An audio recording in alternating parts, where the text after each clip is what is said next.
Donc là, apparemment, c'est bon. Donc bonjour à toutes. Désolée pour ce petit contretemps pour celles qui étaient en direct. Donc, comme je vous disais, on avait prévu de faire un live avec Aude parce que j'avais vraiment à cœur de vous partager son parcours pour que vous puissiez connaître son cheminement et ce qui l'a amené justement à oser sauter le pas, quitter son CDI pour aller créer son projet de cœur. Donc, pour celles qui ne me connaissent pas, je me présente rapidement. Moi, je m'appelle Maria Santiago et en fait, j'accompagne des femmes qui ne se sentent pas à leur place dans le cadre professionnel actuel et qui ont envie, voilà, de pouvoir révéler leur mission de vie, en tout cas ce pourquoi elles sont faites, pour oser créer une activité qui leur ressemble. Et en fait, suite à ça, le parcours de Aude m'a beaucoup inspirée parce qu'il est similaire au mien et je voulais vraiment vous partager son énergie. Le chemin qu'elle a traversé, enfin voilà, toutes ces réflexions pour que vous puissiez vous en inspirer et finalement vous dire, c'est possible pour moi aussi. Donc pour la petite histoire, Aude, on se connaît depuis quoi? 2 ans maintenant? Oui, ça doit faire ça, ouais. 2 ans à Donc peu près. voilà, donc Aude est venue vers moi, mais elle vous en racontera, enfin elle vous en dira un peu plus dans le partage de son parcours. Et donc elle est venue vers moi, justement, à la fin de ton cheminement, enfin je sais même plus, tu étais Moi, c'était la moitié, oui. Pas vraiment la fin, mais en cours de cheminement. en cours de cheminement, en cours de reconversion. Et donc, on a eu l'occasion de se rencontrer. Et puis, depuis, on reste en contact. Donc, voilà, c'est pour ça que j'ai voulu vous partager, enfin, qu'elle vous partage son parcours. Donc, du coup, Aude, aujourd'hui, bah, dis-moi, si tu reviens en arrière, quelle était ta situation professionnelle avant de quitter aujourd'hui ton CDI finalement? Oui. J'étais secrétaire médicale depuis, depuis 16 ans. Voilà, pour resituer un petit peu le contexte aussi, j'étais secrétaire médicale, mais pas secrétaire médicale classique. J'étais dans un bloc opératoire. Et j'étais notamment, je travaillais dans un sous-sol, et j'étais dans un service très fermé. Donc voilà, pendant des années, ça a été très intéressant, hein. Je dis pas, hein, j'ai appris plein de choses. Mais voilà, quoi, au bout d'un moment donné, je me suis sentie vraiment avoir fait le tour de mon métier, de ce que j'avais à faire dans ce service, en cardiologie notamment. D'accord. Est-ce que tu peux nous dire, quand tu as commencé à réaliser en fait que tu n'étais plus trop à ta place, dans quel état d'esprit tu étais le matin quand tu te levais pour aller bosser ça se passait comment pour toi? Alors au début, on se rend pas compte que c'est la routine. On se pose pas de questions, on se lève au travail, on se dit que c'est tout le monde se lève, pas forcément en sautant de joie, mais bon, voilà, faut y aller, c'est tout, faut travailler. Voilà, puis finalement, ça devait commencer à me peser de plus en plus. Et un de mes premiers déclics, parce qu'il n'y en a pas eu qu'un des déclics, il y en a eu plusieurs. Et un de mes premiers déclics, c'est avec mon mari. Je voyais mon mari, qui lui a son entreprise. Bon, ça a été une entreprise qu'il a repris de son papa, etc. Mais bon. Et je ne l'ai jamais vu se lever en se disant, mince, aujourd'hui, je ne suis pas contente d'aller travailler. Et je me suis D'accord. dit, je voudrais être comme lui, avoir son état d'esprit, me lever tous les matins et pas ressentir, pas y aller à reculons. Donc ça, c'était un des premiers déclics, on va dire. Mais avant de me rendre compte vraiment que je voulais changer, il s'est encore passé du temps. D'accord. Donc je me suis encore rendue beaucoup à mon travail. Il y a eu beaucoup de matins difficiles, beaucoup de journées difficiles. Et à un moment donné, à force de me rendre compte que j'étais pas bien, euh, je me suis rendu compte avant tout euh, ce que je voulais plus. Je savais pas ce Mhm. que je voulais, mais je savais que je voulais plus. Je me rendais compte que j'étais plus bien dans ce travail, que ça me convenait plus, que j'avais sans doute autre chose à faire et à donner ailleurs. Donc il y avait cette notion, en fait, tu avais mis des mots sur ce que tu ne voulais plus, mais tu avais, Ouais. voilà, forcément, je me dis, quand ça fait des années qu'on travaille au même endroit, on n'a pas de perspective suffisante pour se dire qu'est-ce qui pourrait me correspondre finalement. Oui, oui, c'est ça. On sait ce qu'on sait faire, mais on connaît notre métier, mais on se voit pas. Je me projetais pas dans un autre métier, j'arrivais pas. D'accord. Je connaissais ce métier par cœur sur le bout des doigts, mes tâches que j'avais à faire tous les jours. Et je me voyais pas presque, j'ai envie de dire presque que le métier de secrétaire médical faisait presque partie de mon identité. C'était Mhm. moi. Et tout d'un coup, je voulais changer, être quelqu'un d'autre un peu, mais je savais pas vers quoi me tourner, enfin comment. Je savais que j'avais envie de changer, mais je savais pas vers quoi, comment. C'était. Et puis ça fait peur du coup, puisque c'est l'inconnu. Mhm. Donc, euh, donc c'est pour ça à l'époque notamment que j'ai décidé d'entamer un bilan de compétences. C'était D'accord. une de ma première idée, c'était ça. Parce que puisque je ne savais pas, je connaissais encore, on ne les connaît pas toutes, hein, nos compétences, je pense. On est beaucoup des compétents inconscients, comme disait ma formatrice. Et je ne savais pas ce que je savais faire d'autre à part secrétaire médical. Donc je me suis dit, bah, le bilan de compétences va justement me permettre de faire le point Mhm. dans mes compétences que je pourrais éventuellement transférer ailleurs et aller vers une autre voie professionnelle. D'accord. Et en fait, quand tu t'es dit, je vais aller vers ce bilan de compétences, est-ce que ça a été une évidence pour toi de tout de suite, en fait, te dire, je vais me donner les moyens pour trouver ce pourquoi je suis faite, ou en tout cas quelque chose qui pourrait me correspondre, ou ça a mis un certain temps avant de, t'as mis un certain temps avant de prendre ta décision? Pour le bilan de compétences, Ouais, ça s'est passé oui, non, comment? non, ça a été pour moi. Il fallait que ça aille vite parce que autant D'accord. j'ai été des années, je me voyais aller jusqu'à la retraite dans mon service fermé là-bas, au sous-sol, et autant une fois que j'ai décidé que stop, fallait que ça s'arrête. Je ne savais pas comment, je ne savais pas quand, mais une fois que je l'avais décidé, il fallait que j'entreprenne les choses. Donc j'ai vite mis en route le bilan de compétences, donc qui était sur une durée de 3 mois. D'accord. Alors Donc moi, je sais que le bilan de compétences, j'en ai fait il y a très très longtemps. Donc c'est sur 3 mois, puis tu as des rendez-vous au fur et à mesure. oui, voilà. J'avais un rendez-vous toutes les semaines Mhm. pendant 2 heures et demie de temps, durant lequel j'étais avec quelqu'un qui me faisait faire beaucoup d'échanges. C'était quelqu'un de très à l'écoute. J'ai eu beaucoup de chance de rencontrer ce monsieur. Et aussi des tests, des questions, des jeux, enfin, plusieurs manières pour cibler, pour un petit peu, c'est l'entonnoir au début, Mhm. et puis pour cibler de plus en plus les compétences.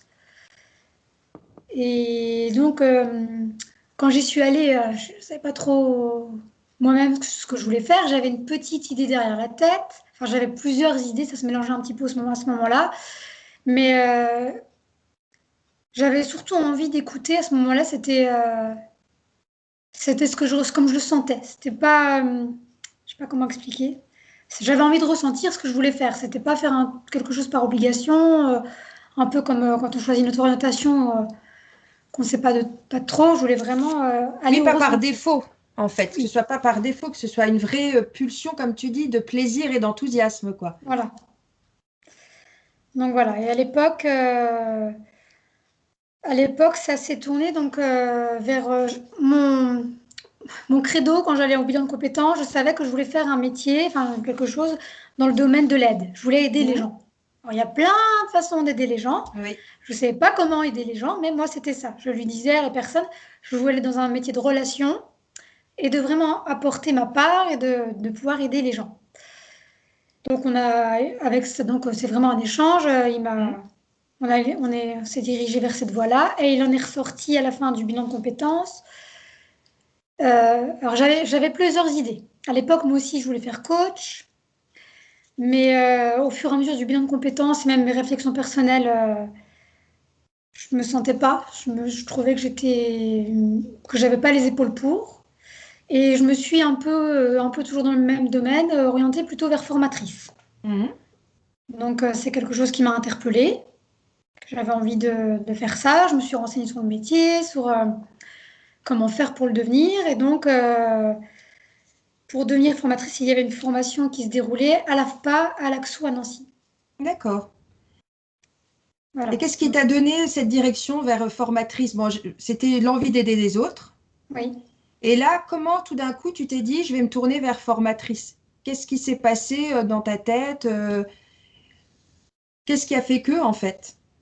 Alors, formatrice parce que je voyais le côté relationnel. Hmm. Et puis, puisque je connaissais bien ce métier, justement, je me suis peut-être dirigée vers un domaine que je connaissais bien finalement. Après, j'ai eu beaucoup de réflexions avec le recul, mais sur le moment, j'avais pas du tout cet état d'esprit. Donc voilà, j'étais un peu quelque part, c'est une réflexion que je me suis faite après, sûrement dans le confort, toujours de mon métier. Et puis bah, le relationnel, je voulais apporter peut-être, moi qui avais l'expérience de 15-16 ans derrière moi, apporter aux futures nouvelles secrétaires des subtilités que moi j'avais pu expérimenter pendant ces années-là. D'accord. C'était aussi pour ça. Et donc Donc après, donc tu as choisi ta formation. oui. Donc là, avec du recul, donc quand tu as choisi ta formation, tu avais déjà fini ton bilan de compétences ou c'était encore en cours? Quand j'ai choisi ma forme, ça s'est fait à peu près en même temps. Non, non, non, je vous dis des bêtises. J'ai fini mon bilan de compétences en début 2019. Et donc, il y a eu tout un dossier à faire pour envoyer à l'AFPA. Il y a eu beaucoup de choses à préparer aussi par rapport au CPF. Donc, j'ai eu tout un dossier et ma formation a débuté en septembre. Donc, en septembre 2019, j'avais fini mon bilan de compétences en janvier 2019 et j'ai démarré ma formation en septembre 2019. D'accord. Et donc là, le bilan de compétences, est-ce qu'il avait répondu en partie à tes attentes, c'est-à-dire d'aller te permettre de mettre des mots sur ce que tu voulais faire finalement? Qu'est-ce que tu as appris sur toi avec ce bilan de compétences? Alors, ce que j'ai appris sur moi. Est-ce que ça t'a aidé à y voir J'ai plus clair ou qu'est-ce que t'as le plus apporté ce bilan? alors, avec le recul, je me dis, ouais, je me dis que finalement, le bilan de compétences, il montre des directions, mais qu'il est pas, ça va pas assez en profondeur, je trouve, D'accord. avec le recul. Donc, il m'a un peu ouvert la voie. J'ai vu que Mhm. voilà, j'avais d'autres capacités, d'autres compétences. Mais à mon goût, avec le recul, j'avais encore pas assez creusé finalement. Parce que D'accord. je me suis donc dirigée vers cette formation, j'ai fait cette formation, j'ai eu mon diplôme, je suis allée au bout de la formation. Mais tout du long, je sentais que c'était encore pas ça. Il y avait Donc ce petit truc, quoi, la petite voix, voilà, Ouais, voilà, c'était encore pas ça.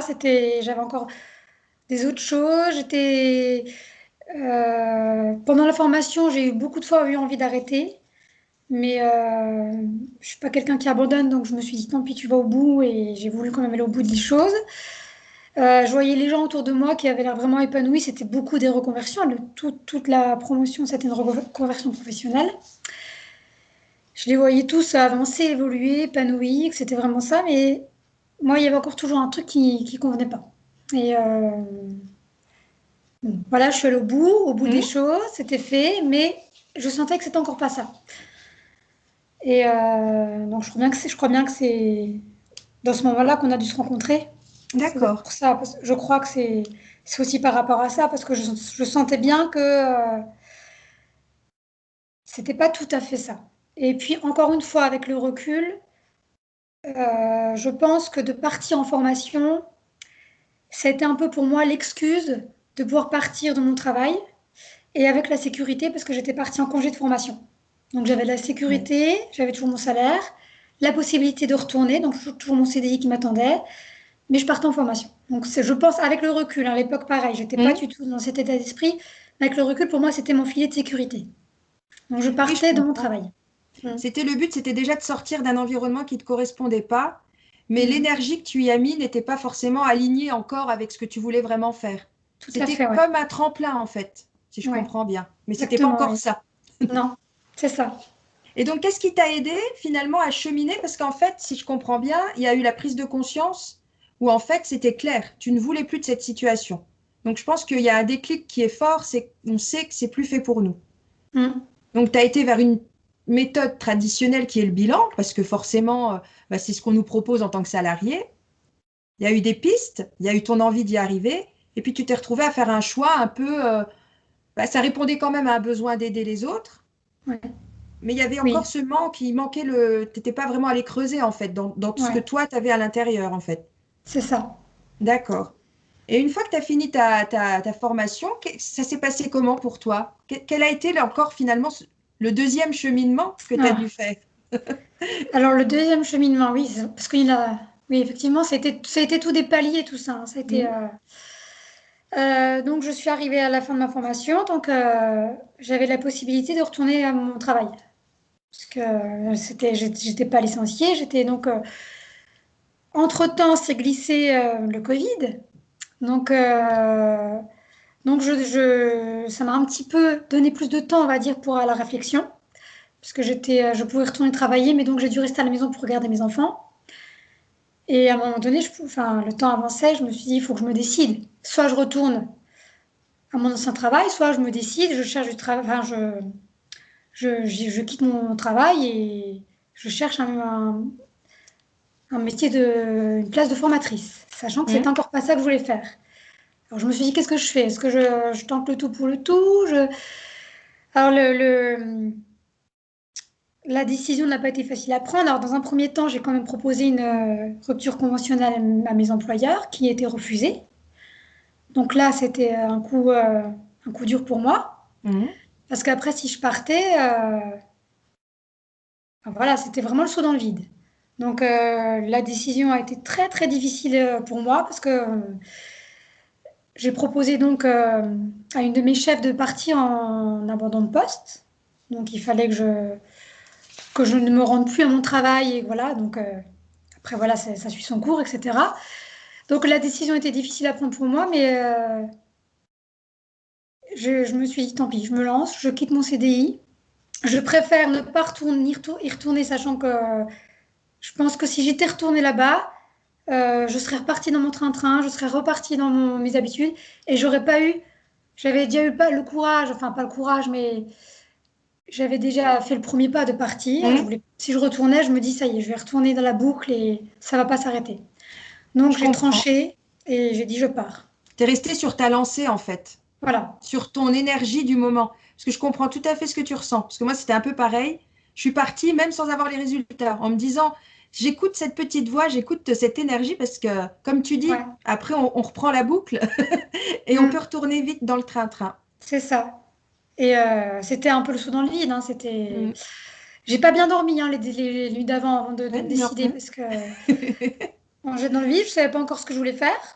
Formatrice, bah, j'avais le diplôme mais j'avais pas l'expérience. C'était pas vraiment ce que je voulais faire. Je voulais faire quelque chose. Je le savais, hein, Il y avait un truc. il y avait un truc, je savais pas encore quoi, mais j'ai dit allez, tant pis.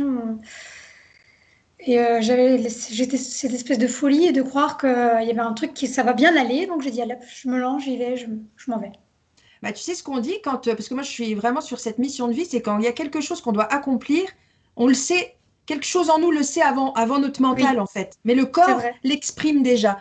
Et je Mm. pense que c'est tout ça qui t'a fait avancer. Donc là aujourd'hui, c'est vraiment, il y a une dose de courage, une dose de folie, et puis il y a un peu, Mm. on est guidé. Je sais pas comment, tu vois, cette sensation C'est d'être ça, guidé un peu. tout à fait. Mm. Et après, donc, t'as quitté ton CDI. Qu'est-ce qui s'est passé après? Qu'est-ce qui t'a amené petit à petit à faire ce que tu fais aujourd'hui, justement? Alors, il y a encore eu des questionnements, des choses qui sont passées, hein. Donc, je me suis retrouvée, donc, bah, faut dire ce qu'il y a au chômage. Donc, en août 2020, j'étais officiellement au chômage, ne sachant pas ce que je voulais faire. J'ai quand même, parce que pendant ma formation, donc ma formation, il y a la formation de formateur, mais en parallèle, dans le programme, il y a aussi accompagnateur dans l'insertion, etc. C'est aussi, ça fait partie de la formation, donc cet aspect-là m'avait quand même plus interpellée que formatrice pure. Mhm. Donc j'ai quand même un peu cherché dans ce domaine des annonces. J'ai eu quelques entretiens qui n'ont pas abouti. Et puis plus ça allait, vraiment, plus je me disais, mais non, c'est pas ça que je veux faire. Et il y a une idée qui m'est revenue en tête, que j'avais déjà évoquée lors de mon bilan de compétences, et que j'ai aussi évoquée une fois avec toi, lors d'un rendez-vous. Quelque chose que j'avais envie de faire, c'était d'apprendre la langue des signes. Donc je me suis lancée dans ce projet à cette époque. Donc c'était à peu près début novembre, en novembre, on va dire. J'ai donc commencé, il fallait que je monte un dossier également pour pouvoir avoir une formation pour apprendre la langue des signes qui se passe à Nancy. Il y a un organisme de formation qui propose ça. Et c'était pour débuter en janvier 2021. Et donc, pour passer les détails, le financement n'a pas été accepté. Donc, je n'ai pas pu faire ma formation de langue des signes. Donc là, de nouveau, je me retrouve mince, qu'est-ce que je vais faire? Alors que voilà, la langue des signes, après, je ne dis pas que j'abandonne l'idée, mais ça n'a pas pu se faire. Donc, j'étais un petit peu dans l'attente, on va dire.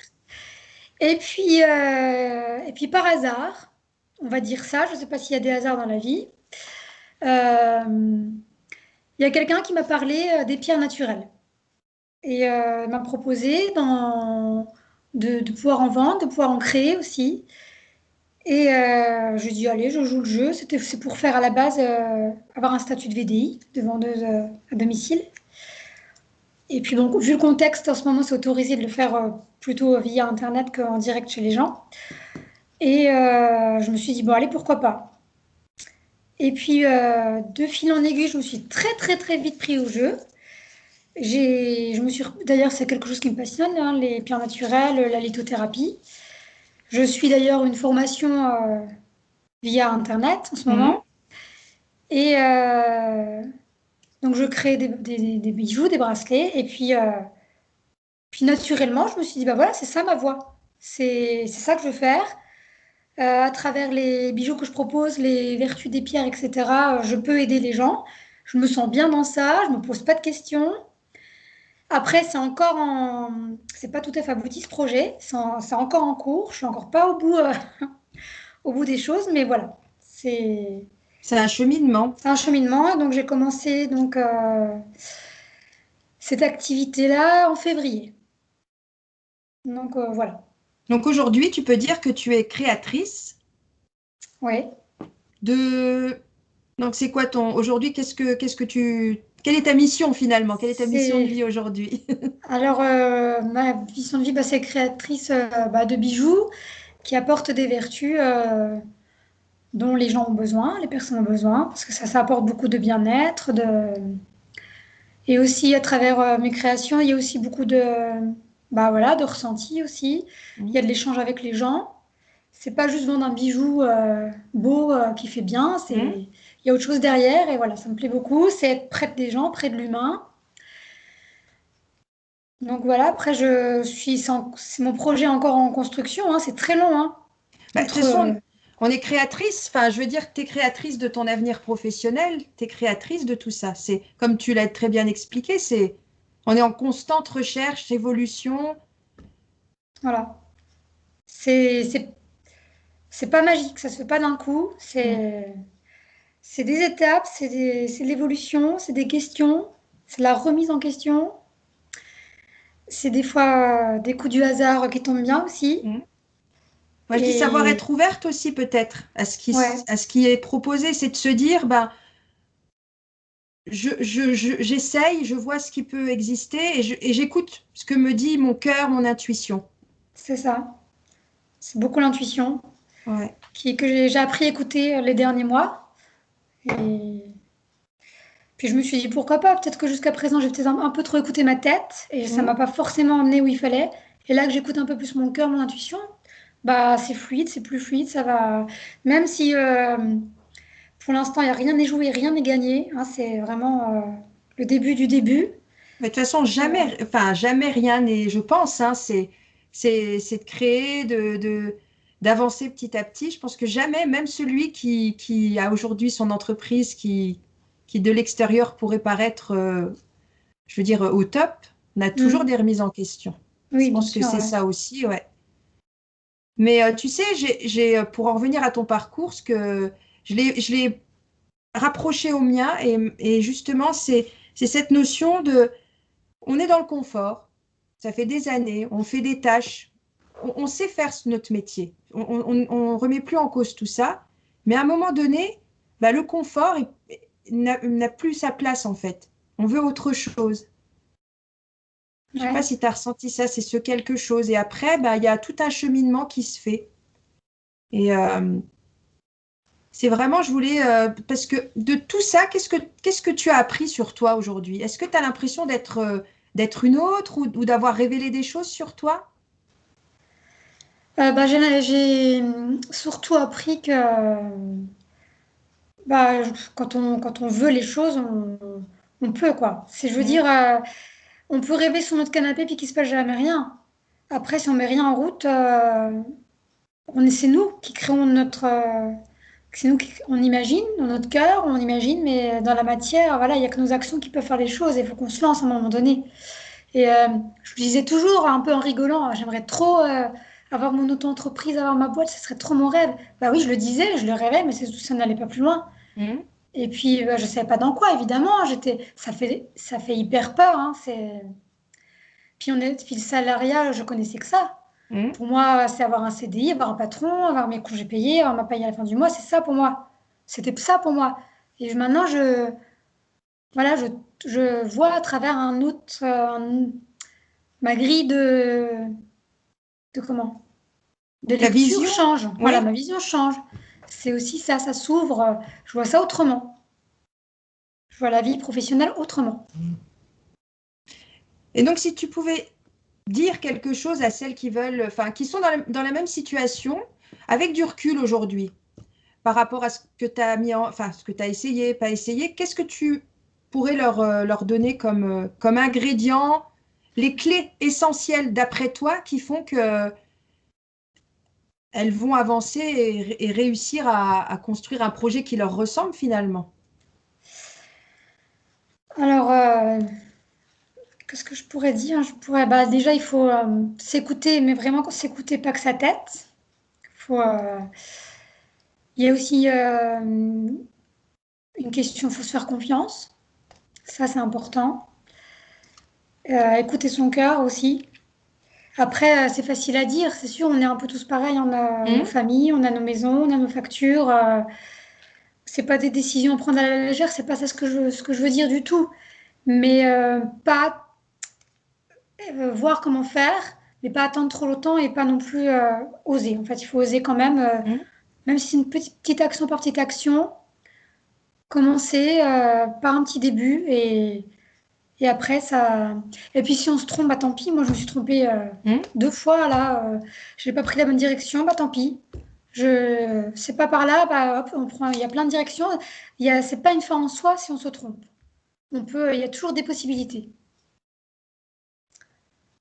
Non, c'est beau ce que tu dis, parce que c'est ça, c'est être guidé en fait un peu par sa foi, par Mm. son... Et puis de se faire confiance en fait. Ouais, On est capable de trouver des solutions, on est capable de faire autrement. ouais, ouais, exactement. Et donc aujourd'hui, bah, si tu devais te projeter une vision, la vision là que tu aimerais, qu'est-ce que tu aimerais mettre en place pour ton entreprise là? Quels pourraient être tes prochains objectifs?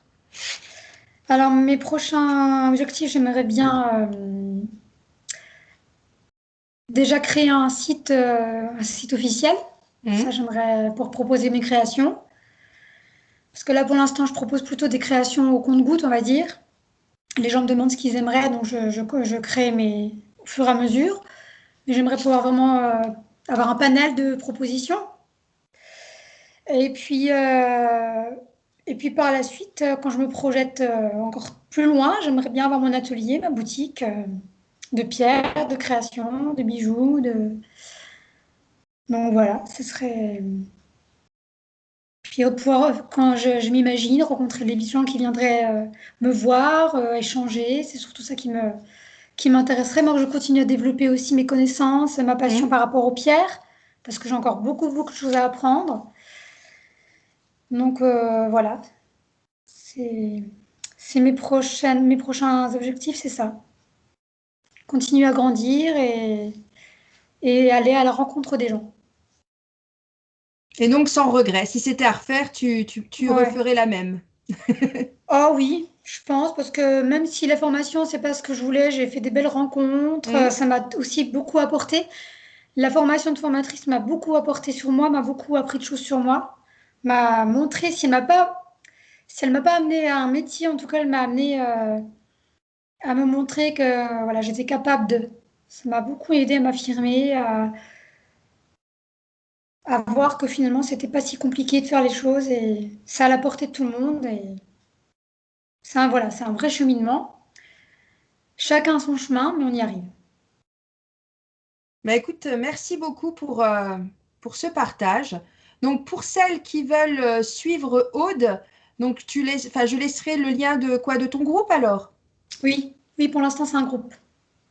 D'accord, donc c'est le groupe Facebook. Donc, si tu veux en dire quelques mots sur ton groupe. Alors, le groupe, il s'appelle De la pierre à la plume. Et donc, dans ce groupe, je propose mes créations. Je parle aussi des pierres en elles-mêmes, de leurs vertus.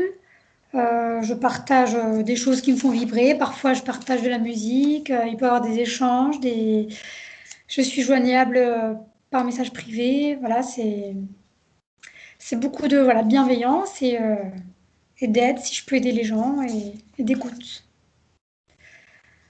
Voilà, Bon, bah, merci à toi. Merci à c'est vous moi. pour ce visionnage. En tout cas, s'il y a des questions ou autres, n'hésitez pas. En tout cas, merci Aude pour ce parcours et vous pouvez vous en inspirer pour vous dire que finalement, chaque petit pas compte et que chaque expérience compte aussi pour nous amener vers ce pourquoi on peut être fait et ce qui nous fait vraiment vibrer et que c'est un cheminement de tous les jours. C'est ça, ouais. Merci beaucoup et puis bah, à Merci, très Maria. vite alors. Au Ouais, à revoir, Aude. bientôt. Merci, au revoir tout le monde.